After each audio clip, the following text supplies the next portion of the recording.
శ్రీ మహాగణాధిపతయ నమః. మనం చాలాసార్లు ఏమనుకుంటామంటే, గతంలో ఈ పొరపాటు చేసాం, మరలా అవకాశం వస్తే ఈ పొరపాటు చేయకుండా ఉందాం అని ఒకసారి అనుకుంటాం. అలాగే మనం గతంలో ఈ తప్పు చేశాము, ఈసారి కనుక అవకాశం వస్తే ఈ తప్పు చేయకుండా ఈ సరైన నిర్ణయం తీసుకుని మన జీవితాన్ని బ్రహ్మాండంగా ముందుకు తీసుకెళ్ళగలుగుతామని ఆశపడుతూ ఉంటాం. ఇట్లా ఏదైనా సరే గతంలో చేసినటువంటి తప్పులు కానీ, మన వల్ల జరిగిన ఇబ్బందులు కానీ, మనకు తెలియకుండా జరిగినవి కానీ, తెలిసి జరిగినవి కానీ ఏవైనా సరే ఒక ఇబ్బందికరమైన పరిస్థితులు, దాని ఫలితాలు చేసినప్పుడు తెలివి కానీ, చేసిన తర్వాత మనకి చాలా బలంగా దెబ్బ కొడుతూ కనపడుతూ ఉంటాయి.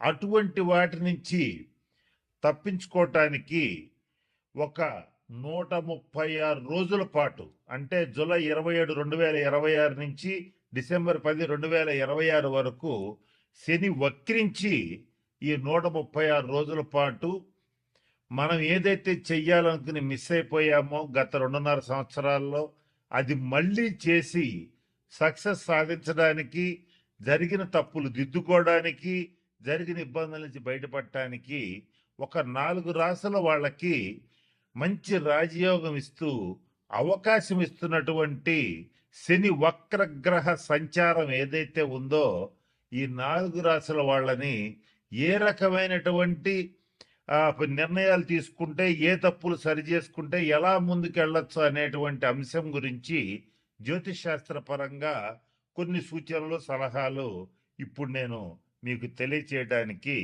ప్రయత్నం చేస్తాను. తర్వాత రాశి వాళ్ళు కర్కాటక రాశి వాళ్ళు. వీళ్ళకి ఏం జరుగుతుందంటే, ఆరోగ్య విషయంలో చాలా జాగ్రత్తగా ఉండండి. మీ ఆరోగ్య విషయంలో జాగ్రత్తగా ఉండండి, మీ జీవిత భాగస్వామి ఆరోగ్య విషయంలో కూడా చాలా జాగ్రత్తగా ఉండండి. అలాగే పొరపాటును కూడా కర్కాటక రాశి వాళ్ళు అనవసరమైన వాగ్వివాదాల జోలికి, కొట్లాటల జోలికి, గొడవల జోలికి, కోర్టు కేసుల జోలికి వెళ్ళవద్దు. ఈ 136 రోజులు మీకు అనుకూలంగా లేదు. ఈ 136 రోజుల్లో కర్కాటక రాశి వాళ్ళు ఎవరైతే గొడవలు, కొట్లాటలకి దిగుతూ ఉంటారో వాళ్ళు మాత్రం ఖచ్చితంగా పోలీస్ స్టేషన్స్కి వెళ్ళాల్సి వస్తుంది. అలాగే కొంచెం ఈ కోర్టు కేసులు అవ్వటం ఇవన్నీ జరిగే ఛాన్సెస్ ఉంటాయి.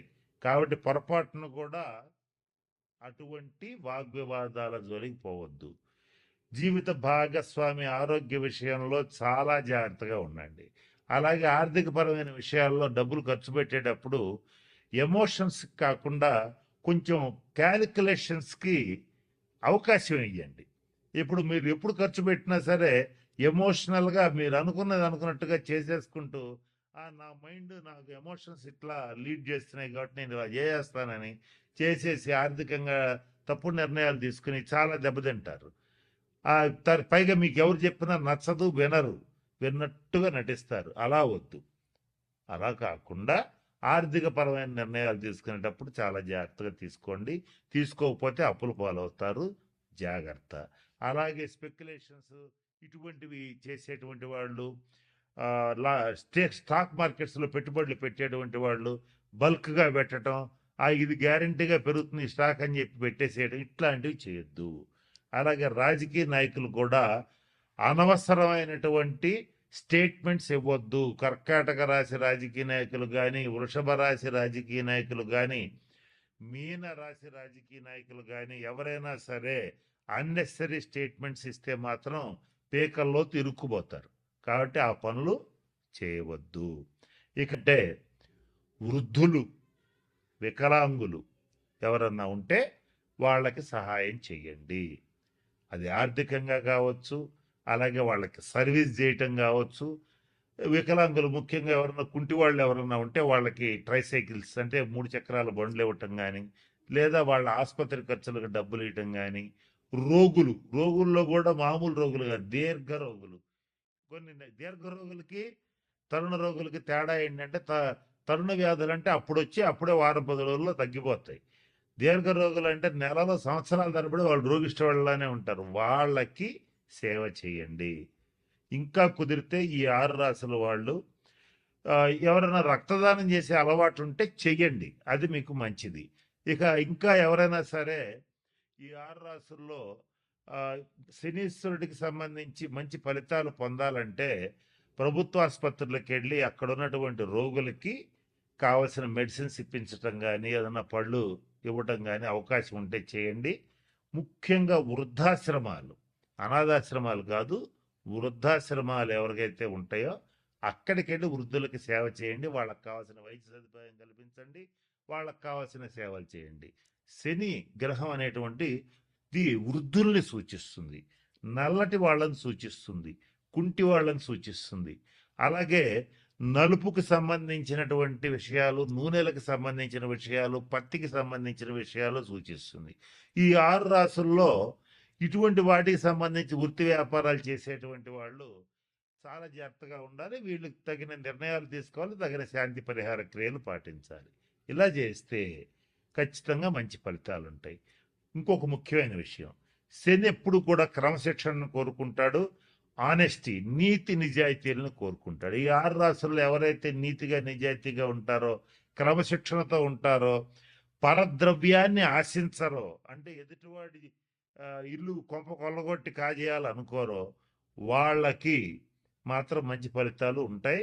ఏదైతే నేను చెప్పినట్టుగా ఎవరో ఒకళ్ళ ఆస్తి కలుపుకుందాం, ఏదో ఒక రకంగా వాడి ఆస్తి వాడిని బెదరగొట్టో భయపెట్టో లేదా ప్రలోభాలకు గురి చేస్తూ లాక్కుందాం అనేటువంటి వాళ్ళు కానీ, తీవ్రంగా మద్యపానం చేసేటువంటి వాళ్ళు కానీ, అలాగే నిషేధిత ప్రదేశాలు అంటే జూద గృహాలు, వ్యభిచార గృహాలు, ఇటువంటి వాటి దగ్గరికి వెళ్ళేటువంటి వాళ్ళు కానీ, వాళ్ళని మాత్రం ఈ 136 రోజులు కర్మకారకుడైనటువంటి శనీశ్వరుడు ఖచ్చితంగా ఇబ్బందులు పెడతాడు. కాబట్టి వాటి జోలికి ఖచ్చితంగా పోవద్దు. ఈ 136 రోజులు అసలు పోవద్దు. కనుక నేను చెప్పినటువంటి విషయాలు గమనంలో పెట్టుకోండి, జాగ్రత్తలు పాటించండి. మన ఛానల్లోనే ఇంకా పరిహారాలు ఇస్తాను, మీకు షార్ట్స్ రూపంలో కూడా ఇస్తాను. వాటిని పాటించి ఈ 136 రోజులు మీకు అత్యంత అనుకూలంగా మార్చుకోవచ్చు. నేను చెప్తూ వీడియో మొదట్లో ఒక మాట చెప్పాను, వక్రీ బలి అన్నాను. వక్రించిన గ్రహం మరింత బలంగా పనిచేస్తుంది. ఆ బలంగా పనిచేసేటప్పుడు దాన్ని పాజిటివ్గా నెగిటివ్గా మార్చుకోవటం మీ చేతుల్లో ఉంటుంది. కాబట్టి నేను చెప్పిన అన్ని సూచనలు పాటించి అందరూ 12 రాసుల వాళ్ళు శనీశ్వరుడు యొక్క శుభ ఫలితాలు పొందాలని మనస్ఫూర్తిగా ఆశిస్తూ ఆ పరమేశ్వరుడిని ప్రార్థిస్తూ సెలవు తీసుకుంటున్నాను.